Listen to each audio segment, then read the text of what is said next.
Tonight, the Premier's push This is nothing but a tax grab. to shut down speed cameras. Hopefully, the cities will get rid of them, or I'm going to help them get rid of them very shortly.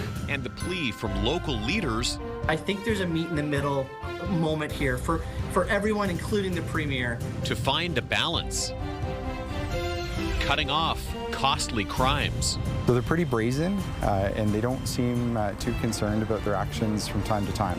What Waterloo Regional Police have planned for a new crackdown on retail theft. A Kitchener family's plea. He did not expect this to happen. He is completely beside himself. We are anxious. We are desperate to get him home. For a loved one detained in Africa. And he is not getting the adequate medical treatment he needs. Their story and why they say the federal government needs to get involved.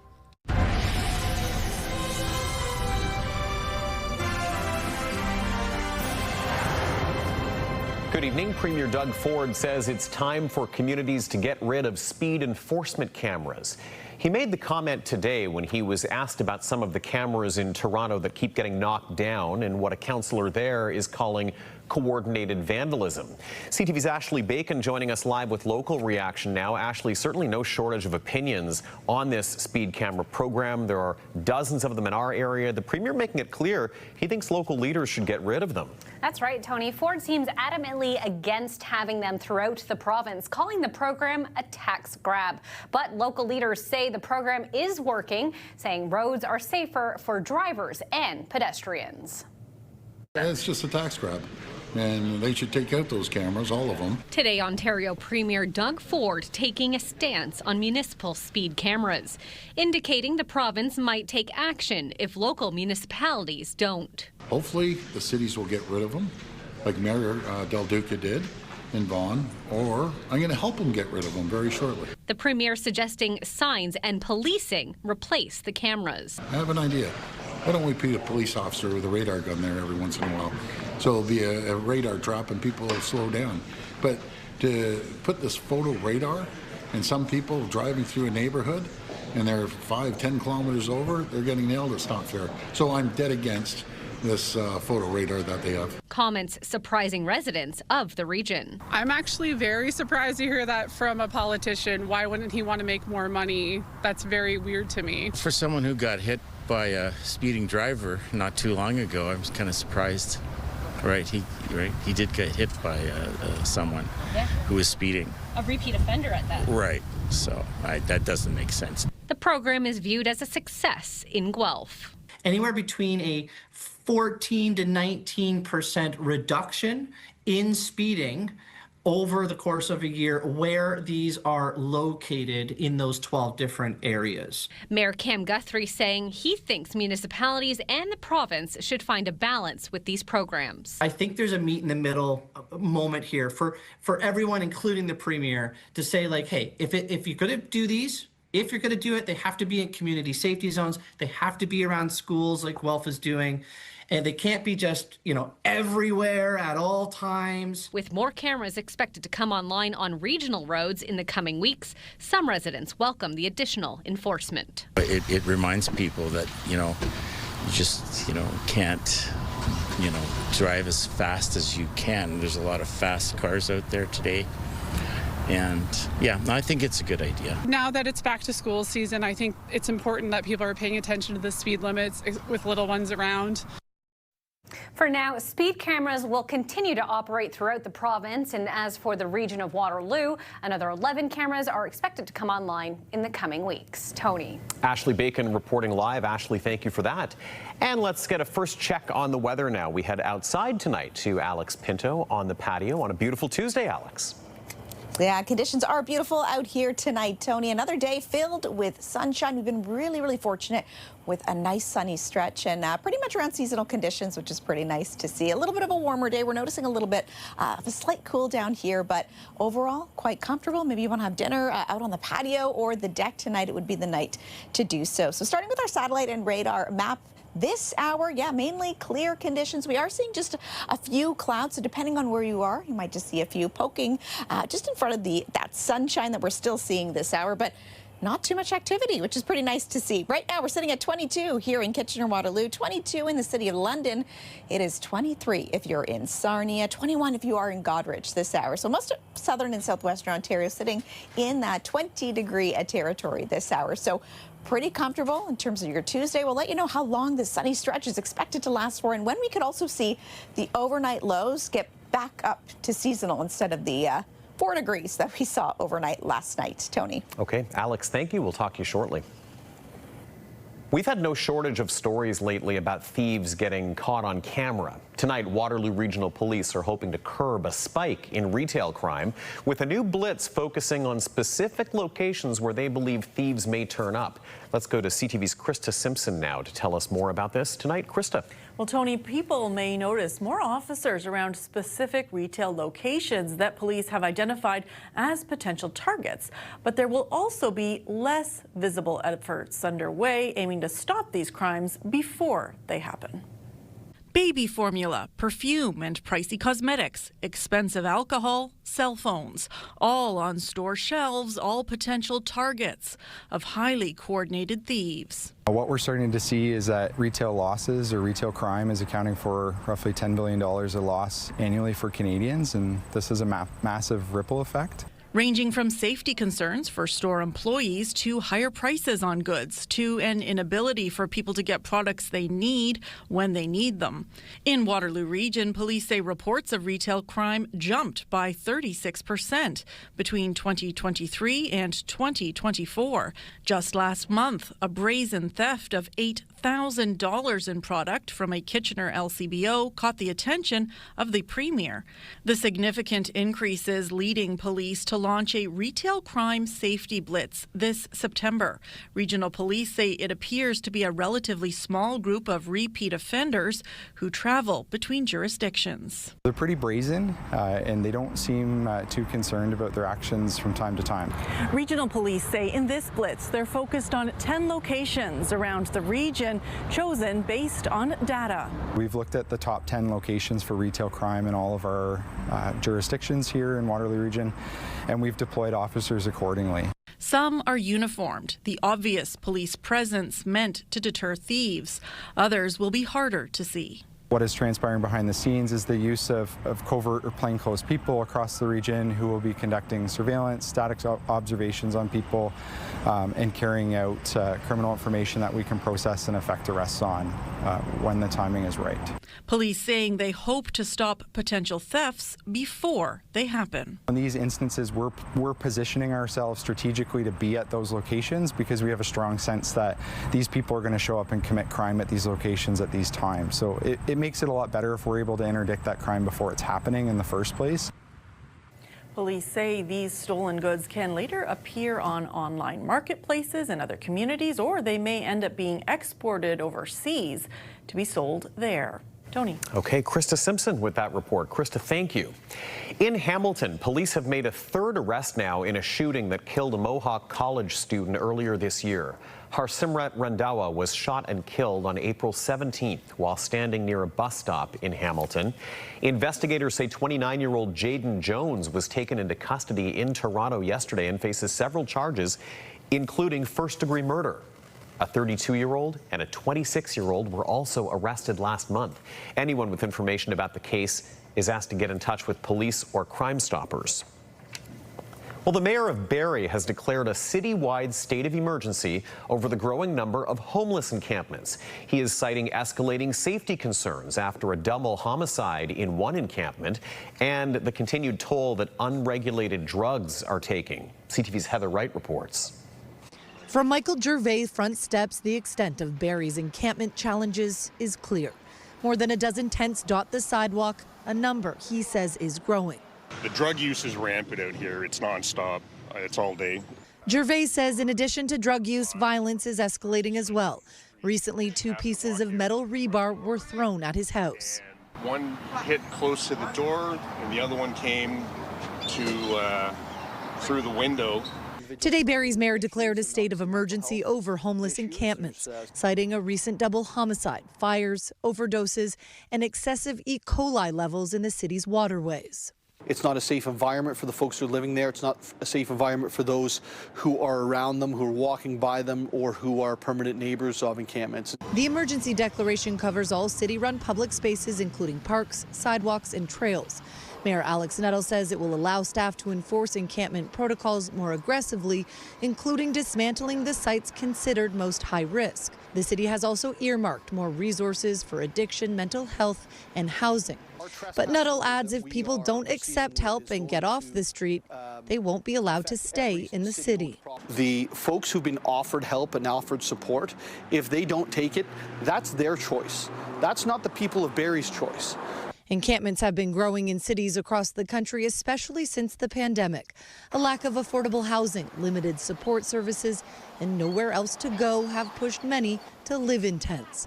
Those we spoke with today who didn't want to appear on camera worry about being forced to leave or forced into shelters where they don't want to go.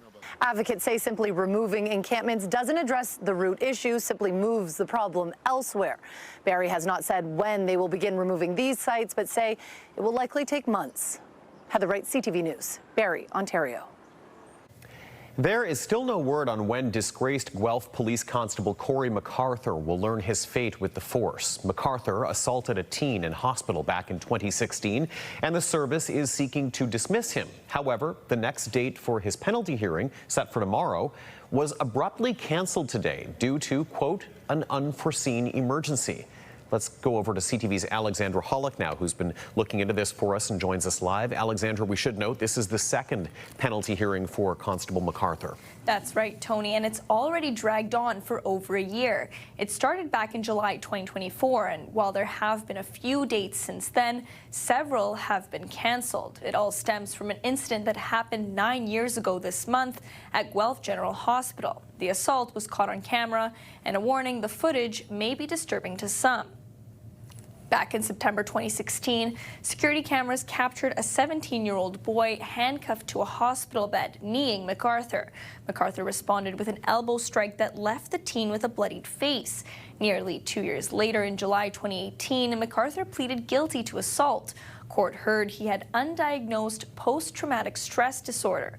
Following the death of his partner, Constable Jennifer Kovach, who was responding to his call for help when she was involved in a fatal crash.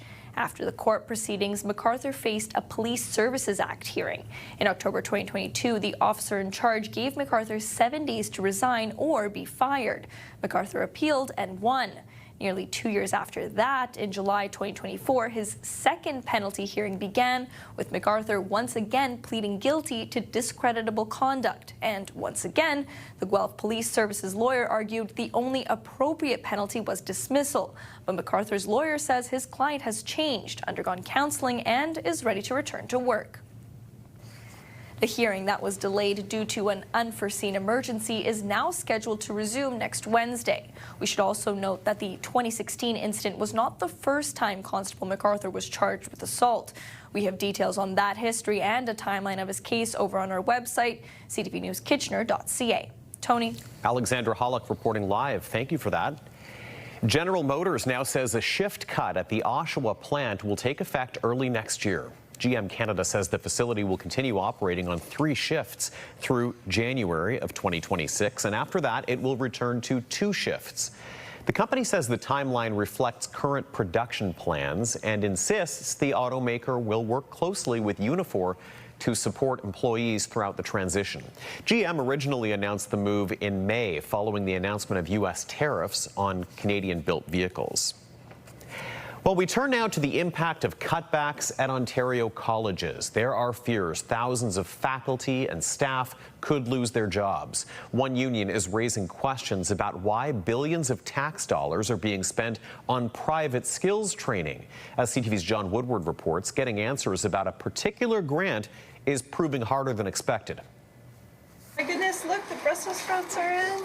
Chef Karen DeVoe tells her students at Loyalist College that picking the right ingredients is crucial. We have such a vibrant culinary scene out here in Prince Edward County. Her culinary programs are among 24 getting cut at Loyalist College this year. The college blamed a sudden loss of international students and low provincial funding. It was completely shocking. Same story at colleges across the province. Hundreds of programs axed, their union OPSU projecting 10,000 job losses as it prepares for a strike as soon as Friday. When I see these 10,000 jobs lost, it is devastating. Union President J.P. Hornick says meanwhile spending on private skills training is surging. That money is more than many of the small colleges received in 2024. Some $2.5 billion so far has come from the province's Skills Development Fund, or SDF.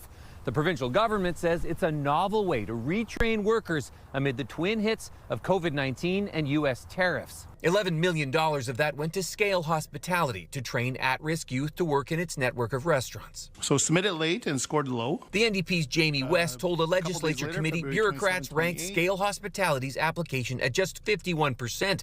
It was approved anyway. He said one former staffer in Premier Doug Ford's office who worked on it was Amin Massoudi, among those who got massages in a Las Vegas spa, with developers eyeing the province's protected greenbelt. Massoudi, whose lobbying firm later represented Scale, said this program worked directly with at-risk youth and marginalized individuals, saying everything about it was appropriately registered and fully compliant. The Labour Ministry pointed to dozens of projects under SDF and said, "We are proud of the success of our programs that are strengthening Ontario's workforce for years to come." There are performance indicators, and each eligible application is evaluated based on a criteria set out in the SDF training guideline. Those answers don't satisfy OPSU. All of a sudden, these friends of Ford's are getting more money. This has like shades of the Greenbelt all over it again. I'm really focused on the hope and the possibility of reinstating these programs. Programs DeVoe believes were a key ingredient to food tourism in Prince Edward County. John Woodward, CTV News. Start your day in the know with our CTV Kitchener newsletter. The latest local news right to your inbox, the top stories, the forecast, and some must-see videos. You can sign up at ctvnewskitchener.ca. Waterloo Region's talent in the tech sector is getting more attention. Coming up, Spencer Turcott tells us why the region has just made a big jump in the rankings of a report measuring dozens of tech markets all over North America. I'm Heather Center, and the region of Waterloo International Airport is looking ahead at what the future could have in store, and it could mean a major expansion. That story is just ahead.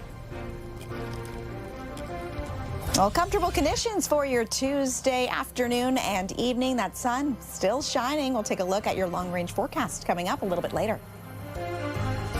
Download the CTV News app and stay on top of local stories as they unfold. We go to a dramatic scene unfolding. Customize your feed and watch live wherever you are. ctvkitchener.ca, your home for news.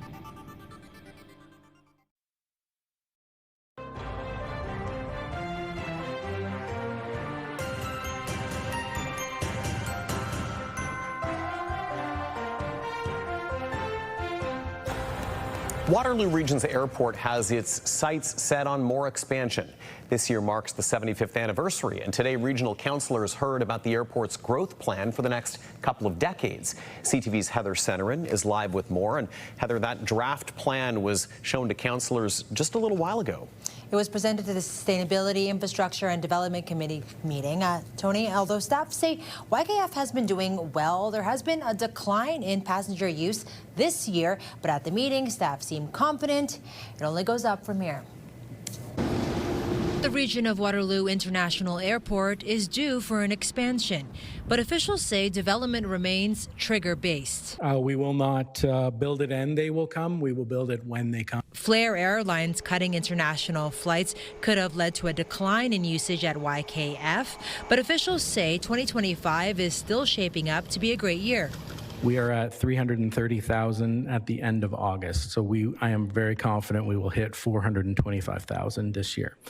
Third best year ever, although it is a decline of about 100,000. So staff are looking ahead. The next 2 decades could include a $616 million plan, expanding both runways and creating a new passenger terminal. You can see the red dot in the middle would be a location of a new terminal building.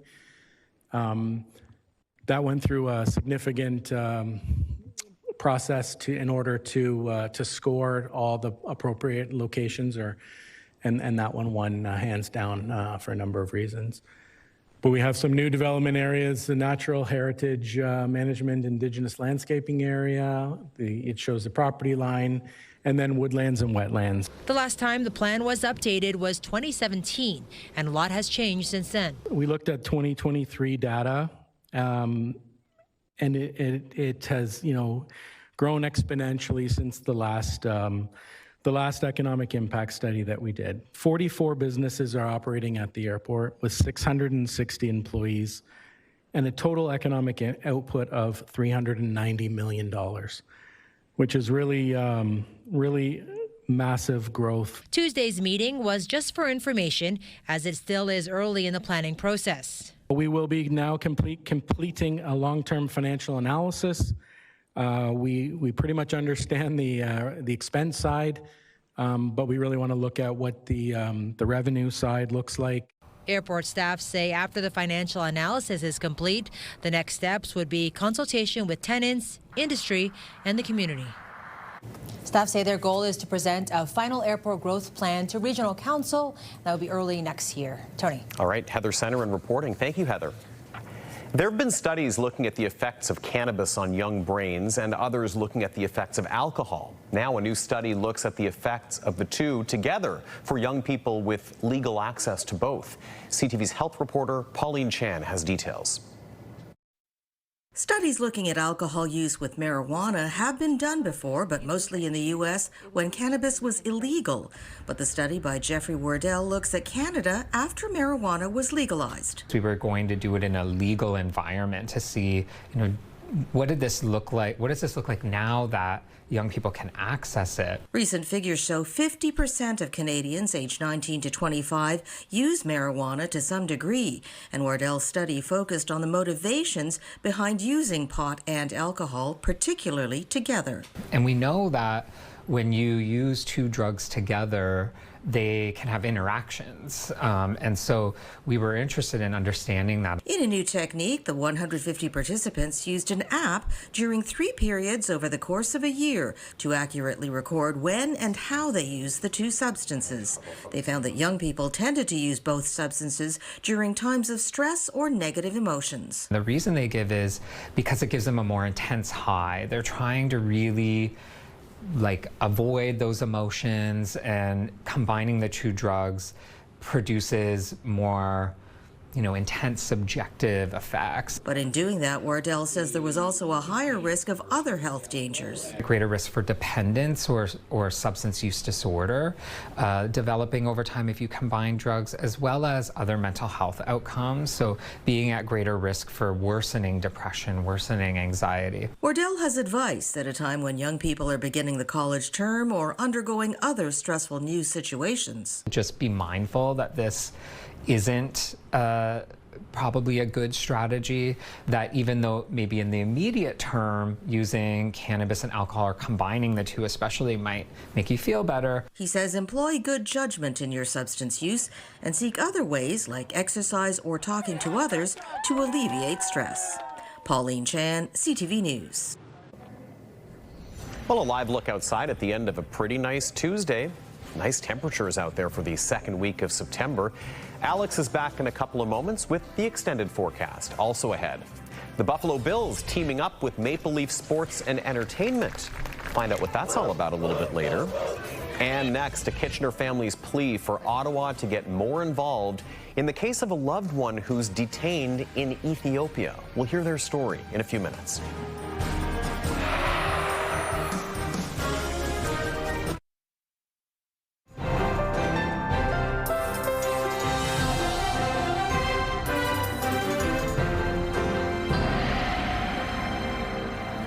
I was just saying, I can't believe it's only Tuesday. Did you see my face where I'm like, I know. Yes. I know. It does not feel Tuesday. It feels like more of a Wednesday, Thursday kind of vibe today. Just to let you inside, sometimes we actually are saying something on that shot when we come back, but it does feel a little bit later in the week than it should be. Although I have to say the reward today was that beautiful, beautiful sunshine once again. And I don't know if this was right or not, but my little thermometer on my car on the way in said it was 23 degrees. I don't know if that jives with our almanac, but it's funny further to that point because that was our expected high for today. We've hit 22. Okay, so maybe it was a little bit warmer in your car. That direct sunlight, and I have a black car. Right, so it's going to attract a little bit more of that heat.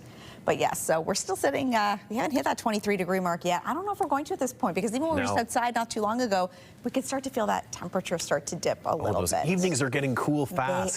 They are. And as we take a look outside, at least we're enjoying still some of that sunshine, blue sky, just a few clouds for us.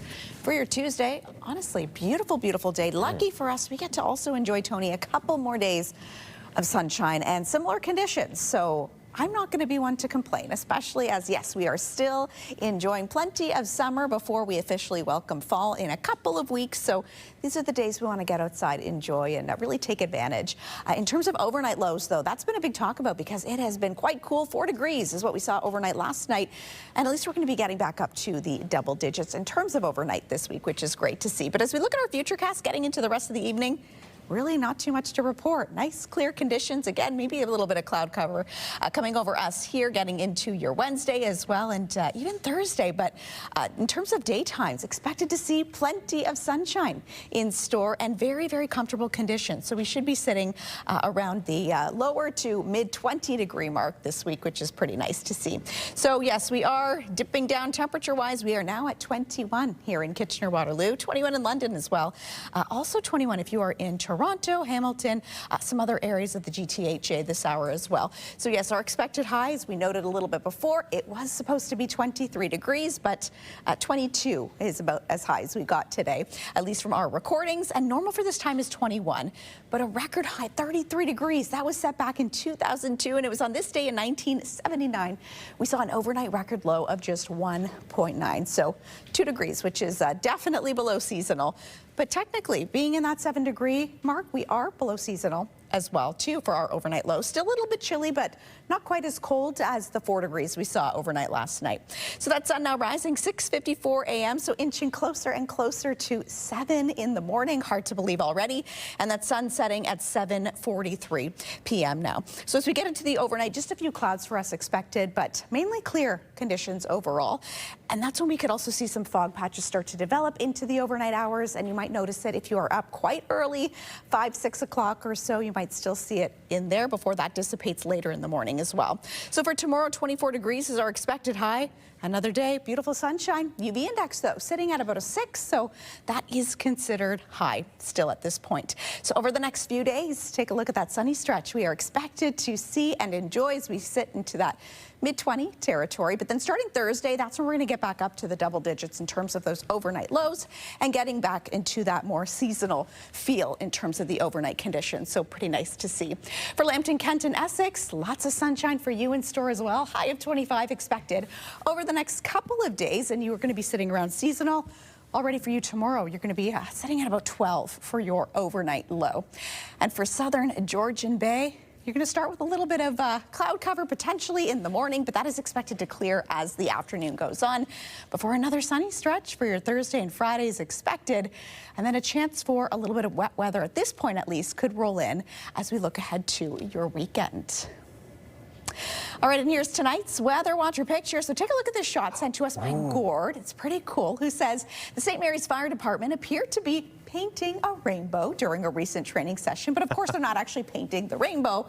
But very, very neat shot. And thank you so much for sending this and being tonight's Weather Watcher. And good timing for you kind of standing there and capturing that with the water there and where the sun would have been hitting. It's, yeah, part of a rainbow, which is beautiful to see. Now, I'm going to put myself out there and admit I don't really remember from science class back in the day about rainbows, but I know it's got something to do with the reflection of light, right? Yeah, reflection of light, but again, especially with the water, and that's why we get to see it as well after those thunderstorms, rainstorms, sun showers. So it was cool. It was very, very cool, a very neat angle. So thank you, Gord, for sending that one. Had to be in the right place at the right time to get that. All right, Alex, thank you. Thank you. Well, a Kitchener family wants the federal government to help bring their father back to Canada. They say he's been in an Ethiopian jail for nearly 6 months, held there for carrying walkie-talkies in his luggage on his way to South Sudan. As CTV's Colton Weeds tells us, his family is worried about his health.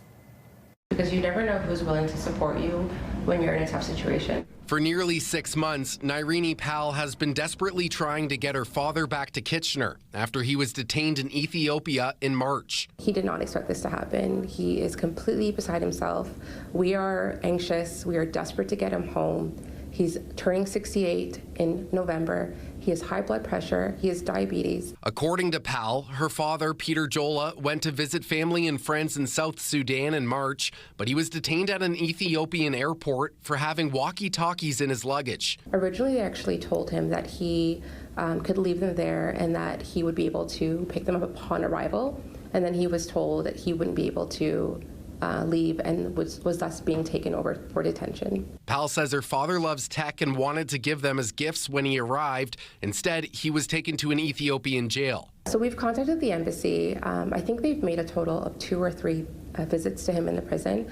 The latest visit that they made, they confirmed that he's lost like a noticeable amount of weight, which is also very concerning. Pal, her 7 siblings, and her mother have all been trying to get her father back to Kitchener. They've gone through different lawyers in Ethiopia, but court dates keep getting pushed back, and he's now scheduled to be in court next month.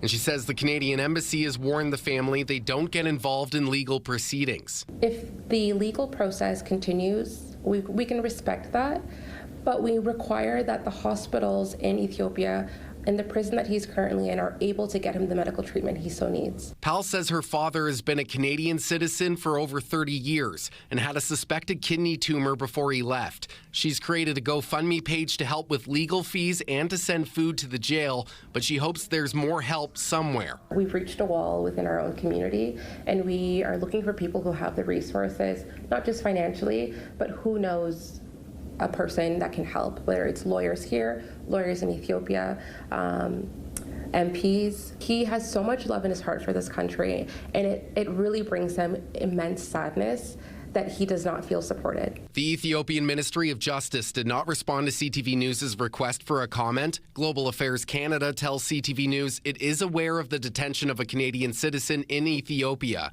saying in an email, Global Affairs Canada officials are in contact with the individual, their family, and local authorities and are offering consular assistance. Due to privacy considerations, no further information can be disclosed. Colton Weens, CTV News, Kitchener. Southwestern Ontario's farmers are opening their fields up to the world. Coming up, CTV's Karis map takes us to Woodstock, where one of the largest shows of its kind is underway and drawing international attention.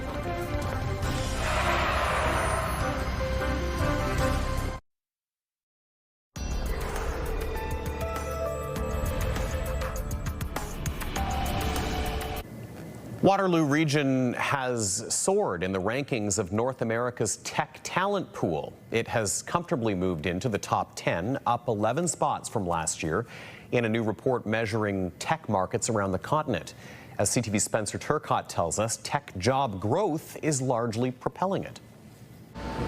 Waterloo Region has become synonymous with tech innovation, and new data is backing that up. The CBRE's annual scoring tech talent analyzes 75 North American markets and ranks like the top 50 markets in the US and Canada. The rankings are determined by more than a dozen different metrics like tech talent concentration, tech talent pipeline research, and development investment, areas where Waterloo Region has excelled in since last year's rankings. It's a huge jump. Kind of on a big scale, like it puts us into the top 10. The report shows Waterloo Region has moved up to the 7th spot, up from 18th in the rankings last year. With Toronto also rising in the ranks, it cements both cities as bookending the innovation corridor.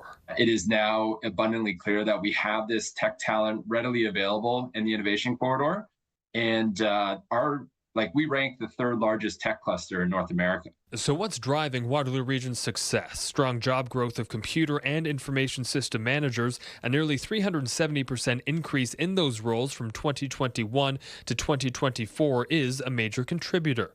Tech talent makes up nearly 12% of total employment in Waterloo Region.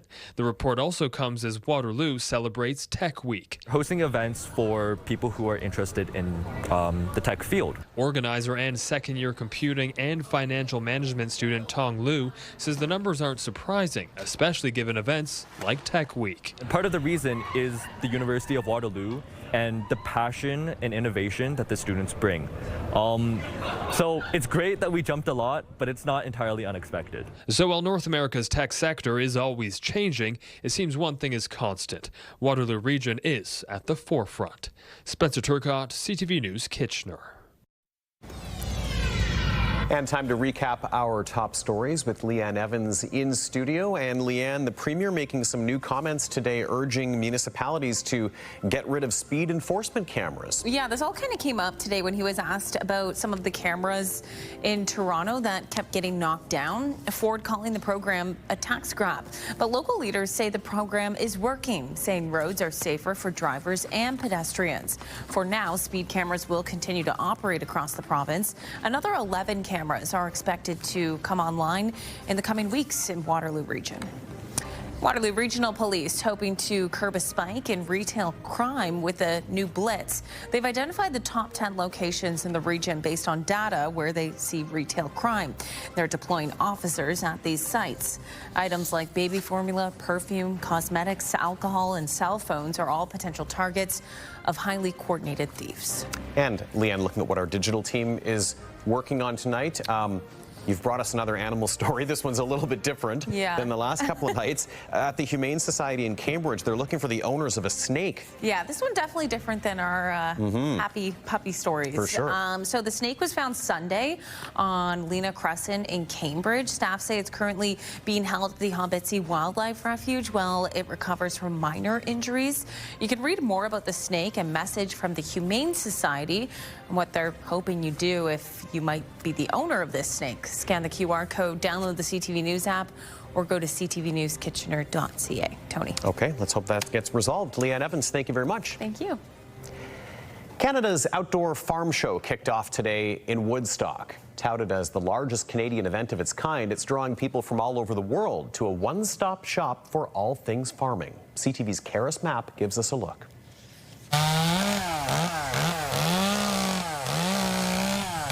Farmers from far and wide made their way to Woodstock on Tuesday for day one of Canada's outdoor farm show. It's an annual show, brings in about 600 to 650 different companies from the industry that demonstrate and exhibit all their different technologies, whether it's equipment or genetics or farming practices.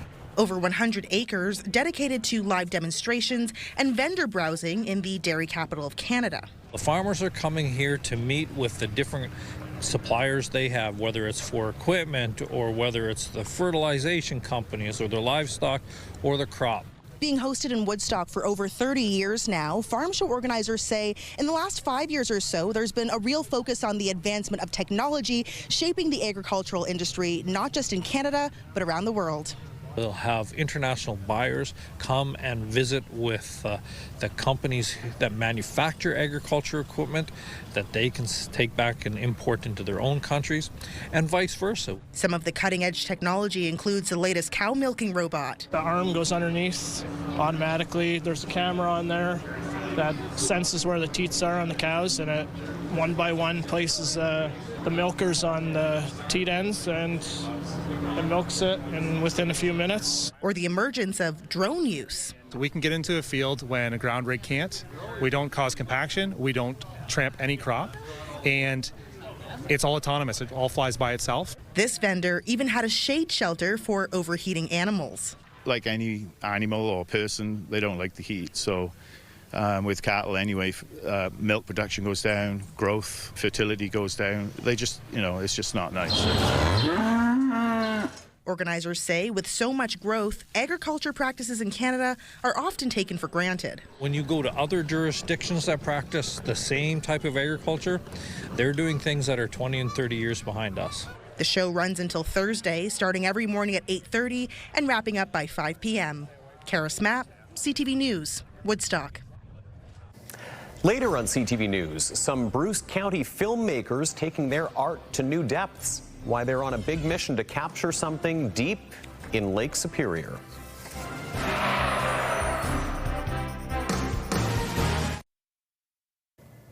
The Buffalo Bills have announced a new partnership with Maple Leaf Sports and Entertainment.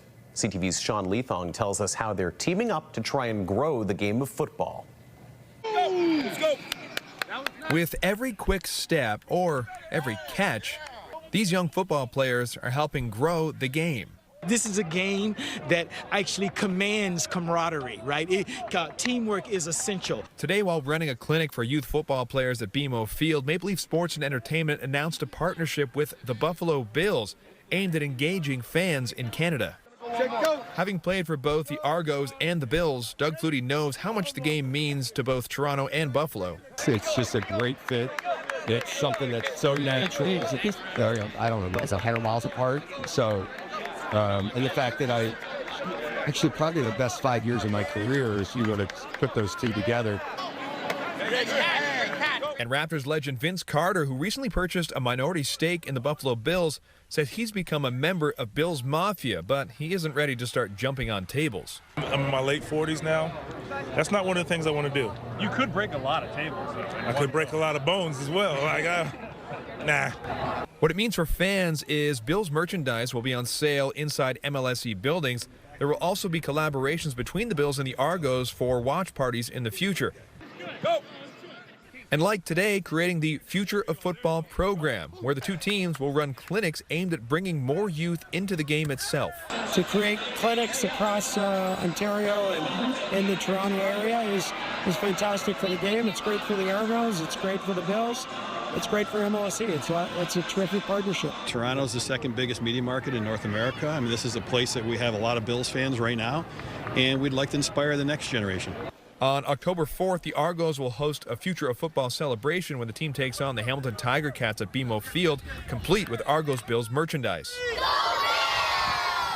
Sean Leathong, CTV News. We've got more coming up. First, let's check in with Alex.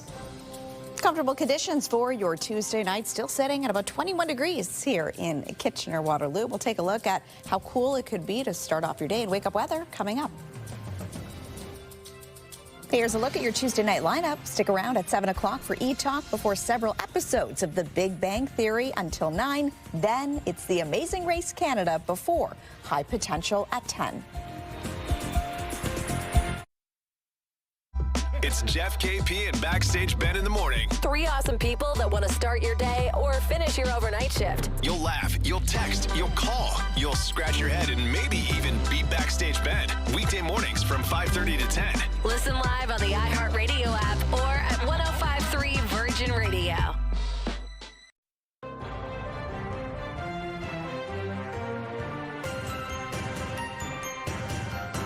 All right, let's join Leanne one more time for a look at another story our team is watching tonight. Leanne? Tony, we have an update on a story we first brought viewers yesterday. The sound of a backup generator has been bothering people living near the Bridgeport Plaza in Waterloo for the past week and a half. The generator's in place because of damage to an electrical system at the plaza. The main contractor, though, confirming with businesses today they're tentatively scheduled to switch from generator power to Nova supplied power on Saturday. So there may be an end in sight to the noise. Tony. Okay, we'll follow up on that. Leanne, thank you very much for that. And Alex is here with our wake up weather for Wednesday. I think we can kind of just hit copy paste all week and be perfectly happy with that. I feel like for some it might be a little boring, but yeah, maybe. You know, I'm going to enjoy the sunny stretch that we're enjoying, and especially because we don't see any heat, humidity, or any of those extreme levels, we can enjoy it. So yes, tomorrow morning, not a bad start to the day. We're going to be sitting at about 10 degrees by 6 a.m., partly cloudy conditions, and then by 10 a.m. 16 we're going to be hitting, or expected to rather, with mainly sunny skies. So not a bad day in store. It's a nice time of year for evening walks too, because you don't really get the mosquitoes this time of year the bugs. as you do earlier. Nice and fresh. Nice and fresh. We love that. Well, finally for us tonight, a pair of filmmakers from Bruce County are heading out to the middle of Lake Superior. They're part of a documentary team sending their cameras down to the deepest parts of the Great Lakes. CTV's Scott Miller with that story.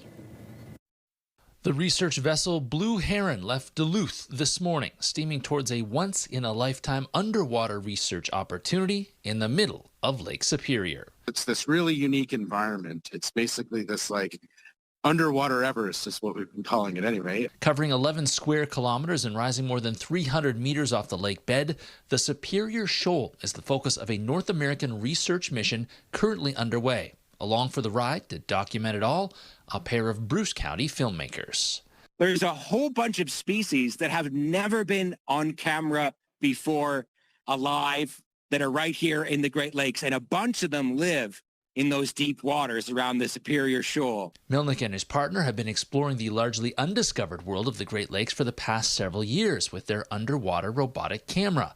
2 years ago, while shooting a documentary about invasive mussels, they discovered the 1895 shipwreck, the Africa, in Lake Huron. We've all seen amazing footage of oceans and sharks and whales, but for the 40 million of us or so who live on the shores of the Great Lakes, there's a whole underwater world out there that we've barely seen. The 9-day mission will focus on what role the Superior Shoal plays in the extensive Great Lakes ecosystem. We've been doing a lot of work to try and understand how these things work and the role that it plays in supporting the broader large lake ecosystem. And in Lake Superior, it seems to be really important. There are these hotspots of high productivity for fish and other organisms. Durbert and Melnick will be taking viewers along for the ride, hosting a live stream this Sunday of the undiscovered underwater world. So those are big underwater mountains in the ocean, and they collect life. They're hot spots of biodiversity. And we think that that might also happen in fresh water, but nobody's ever looked at it before. So that's why we're heading out to the Superior Shoal, the biggest one in the world, to check that out.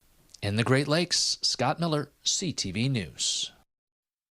Wow. So maybe there's some kind of a follow-up documentary or show on what they found when they go through all this footage. Yeah, and you know it's good when we didn't talk for the last minute and a half. We were just watching We it were 'cause it's locked so in. cool. Yeah, this is so it's neat. true. There's so much underwater that you would never have seen before without this kind of technology. So Check out a live stream too. Pretty neat. we'll have to follow up. That's our time. We're back here tonight at 11:30, right after CTV National News. Have a good night. Take care.